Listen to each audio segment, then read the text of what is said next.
जल जंगल जमीन का अधिकार दिलाने वाले भगवान बिरसा मुंडा, रॉबिन हुड कहन चलाने वाले टंट्या भील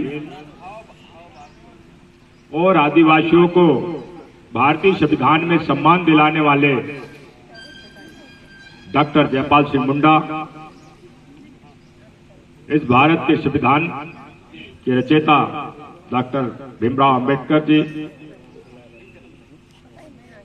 ऐसे तमाम क्रांतिकारी महापुरुषों को मैं सादर शुभ जोहार करता हूं। मंचासीन समस्त अतिथिगण, उपस्थित मातृशक्ति, पितृशक्ति, युवा शक्ति, आप सभी को सादर शुभ जोहार करता हूं। काफी लंबे समय से आप सभी लोग बैठे हैं और काफी बातें इस मंच से, अच्छे विचार पहुंची। आज पूरे देश में नहीं, विश्व के अंदर भगवान बिरसा मुंडा जी की जन्मतिथि मनाई जा रही है। एक साधारण सा मानव जो वर्तमान की झारखंड के खूंटी जिले के छोटा नागपुर में जन्मा, एक गरीब आदिवासी के घर में पैदा हुआ और आज भगवान का दर्जा मिल गया। ये क्यों? ये चिंतन का विषय है। भगवान सबको नहीं बोला जाता, इसलिए भगवान बिरसा मुंडा ने कहा कि भगवान से भी बड़ा विचार है। आप विचार करें कि एक आदिवासी बालक जो लंगोटी लगाता था और आज वो विश्व के अंदर भगवान माना जाता है। इस देश के अंदर में पहले आदिवासियों के लिए भू अधिकार अधिनियम 1898 में लाया, अभी दुर्वे जी बता रहे थे, और उस भूमि संपादन अधिनियम के अंदर में अमेंडमेंट किए ब्रिटिश शासन के दौर में। किस देश की जो भूमि है,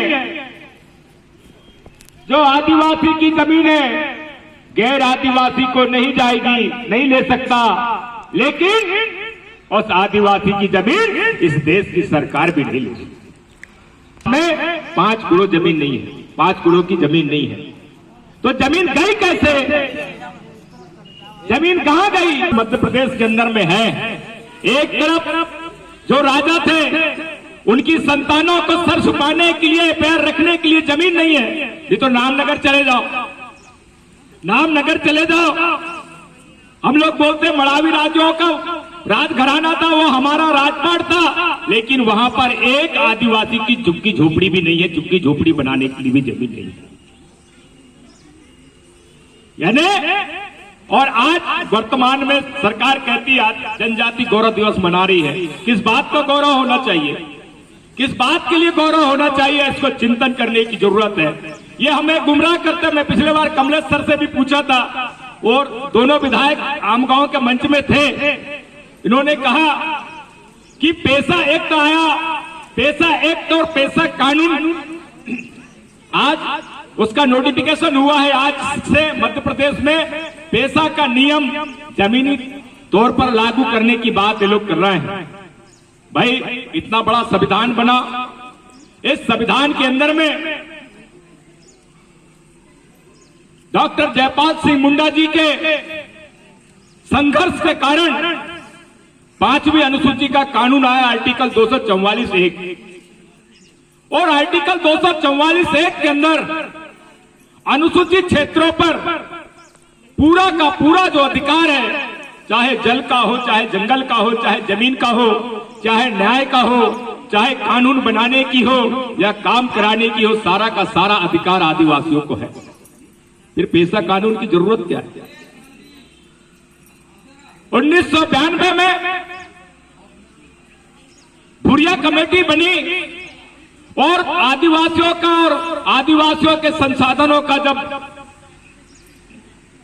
गणना हुई तो उसमें देखा गया कि उस गणना में, उस सर्वे में ये बात सामने में सरकार, केंद्र सरकार के पास में आई कि इस देश की जो संपदा है, चाहे जल संपदा हो, वन संपदा हो या थल संपदा हो, सारा का सारा जो 85% संपदा है वो आदिवासियों के पास में है। इसलिए इस देश की जो तत्कालीन सरकार को घबराहट हुई और उन्होंने उसमें अमेंडमेंट लाया और उसके बाद में पेशा कानून बनाया। और पेशा कानून बनाने का जिम्मा किसको दिया? अभी बहुत सारे लोग कहते हैं, हमारे सम्मानीय बराज सिंह टेकाम जी भी इस पर बहुत अच्छा बताते हैं कि शर्मा जी, ब्रह्मदत्त शर्मा जी, जिन्होंने पेशा कानून लिखा, उस समय वो सेक्रेटरी थे केंद्र सरकार में और उनको वॉलंटियर रिटायरमेंट दिलाया गया और उनको पेशा कानून बनाने की जिम्मेदारी दी गई। मैं कहता हूं कि भारतीय संविधान में इतना बढ़िया संविधान है कि भारत का संविधान आर्टिकल 244(1) की पैरा 2 कहता है कि अनुसूचित क्षेत्र पे गैर अनुसूचित जनजाति के व्यक्ति को प्रवेश करने का अधिकार नहीं है। ये भारत का संविधान कहता है। लेकिन अभी आप पढ़ेंगे तो वही कहता है अनुसूचित क्षेत्र, अनुसूचित जनजातियों और पारंपरिक निवासियों वो भी आदिवासियों के जैसा अधिकार है। ये पेशा कानून कहता है। इसका मतलब आपके अधिकार को, आपके हक को पूरी तरह खत्म करने की ये साजिश रची गई। अभी आज बहुत सारे लोगों ने भाषण किया, जो वर्तमान के सरकार के लोगों ने, उन्होंने कहा कि हमने देखो आदिवासियों का नाम इस प्रदेश में ऊंचा कर दिया। हम तो मुगलों के जमाने का जो रेलवे स्टेशन था भोपाल का, उसको कमलापति के नाम कर दिया। मैंने पिछले बार भगत सिंह नेतान जी से पूछा, आम गांव में कमलेश जी भी बैठे थे वहां पर, मैंने कहा भैया बढ़िया किए, फर्क कौन सी आदिवासी महिला है? मैंने सोचा कमलावती, कमलावती, रानीवती और गयापति, जयापति सब पढ़ा, लेकिन कहीं पर मैंने रामपति नहीं पढ़ा, फूलपति नहीं पढ़ा। और जब भोपाल राजा का, सल्लाम राजा का इतिहास आप पढ़ते हैं तो उसका नाम कमलावती था, लेकिन कमलापति नहीं था। अगर आप पुराणों को पढ़ते हो तो वहां पर विष्णु को कमलापति कहा जाता है। तो उन्होंने आदिवासियों के नाम पर हिंदुओं का नामकरण भोपाल के रेलवे स्टेशन का कर दिया। ये सोचने की बात है, इसको चिंतन करने की जरूरत है। ये साजिश चल रही है इस देश के अंदर में, आपके अधिकारों को खत्म करने की साजिश चल रही है। संविधान के धड़ल्ले के साथ में संशोधन किए जा रहे हैं, शिक्षा में संशोधन किए जा रहे हैं, रोजगार में संशोधन किए जा रहे हैं। इस देश में जितने कर कारखाने थे, जो सार्वजनिक संस्थानें थी, सारे के सारे निजी हाथों में बेच दिया जा रहा है। आज तो गोदी मीडिया हो गया। ये जो मोदी का जो मीडिया है, इस देश के पूंजीपतियों के हाथ में, इस देश के राजनेताओं के हाथ में, वो छींक भी देते हैं तो पूरे देश को मालूम हो जाता है। लेकिन एक आदिवासी का बेटा हैजा से मर जाता है तो किसी को भनक तक नहीं। ताली बजाने की बात नहीं है, ये ताली बजाने की बात नहीं है, चिंतन की बात है। और इस देश में जब आदिवासी महिला की बलात्कार हो जाती है तो कोई कैंडल मार्च नहीं निकलता। अरे नेमावर में पूरे आदिवासियों को जिंदा दफना दिया जाता है जमीन में परिवार के साथ में, तो इस देश की सरकार की बुलडोजर नहीं चलती। लेकिन इस देश में ये सरकारें जो है आपके साथ में छलावा कर रही है। अभी बोलते हैं भाजपा के लोग कि हम मुर्मू जी को, आदिवासी को इस देश के राष्ट्रपति बना दिए। क्या इस देश के राष्ट्रपति बना देने से आदिवासियों की हालत बदल जाएगी? अगर उस देश में आदिवासी को जब आपने राष्ट्रपति बनाया तो उसको शुद्धिकरण करने की जरूरत क्या है? शुद्धिकरण करने की जरूरत क्या है? यानी आदिवासियों को आपने नीच समझ लिया। एक तरफ आप कहते हैं कि इस देश की सुरक्षित पद में हम आदिवासी को बिठा रहे हैं और दूसरी तरफ उसी आदिवासी समाज का अपमान कर रहे, शुद्धिकरण करके। इसको सोचने की जरूरत है, जानने की जरूरत है, समझने की जरूरत है। अभी कुछ लोग आए थे यहां, भाजपा के लोग, थोड़ा देखने के लिए वीडियो बना के ले गए। तो ये बड़ी साजिश इस देश के अंदर में चल रही है। अब तो आपको मजदूरी भी नहीं मिलने वाली। आपको मालूम होगा कि मनरेगा इस देश के अंदर से खत्म कर दी जा रही है। मनरेगा का पैसा जब पंचायतों में आना बंद होने वाला है, उसके लिए भी एक कानून बन गया है। अब रोजगार गारंटी में काम नहीं होंगे। क्यों नहीं होंगे? कि रोजगार गारंटी से आपको मजदूरी मिल रही है, आपके बच्चों को, आपके परिवार को 100 दिन की। अब वो 100 दिन की मजदूरी खत्म करके ये पूंजीपतियों के जीसीपी से, इनके मशीनों से, पोकलैंड से काम होंगे और सारा का सारा पैसा पूंजीपतियों के घर में चले जाएगा। अभी पैसा का नियम आज जो ड्राफ्ट आया है उसी को मैं पढ़ रहा था। एक तरफ भारत का संविधान कहता है, आर्टिकल 13(3) का रूढ़ी प्रथा ही विधि का बल रखता है। दूसरी ओर ये कह रहा है कि जो ग्राम सभा होगी और ग्राम सभा के जो सदस्य होंगे पैसा में, वो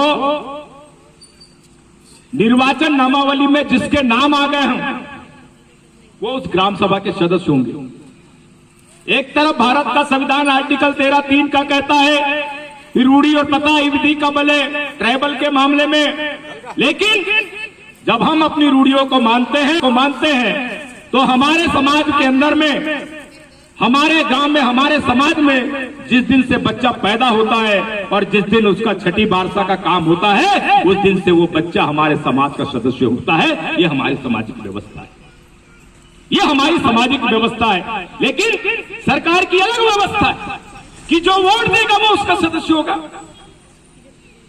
फिर तो आपने अनुसूचित क्षेत्र के कानून में गड़बड़ी कर दिया।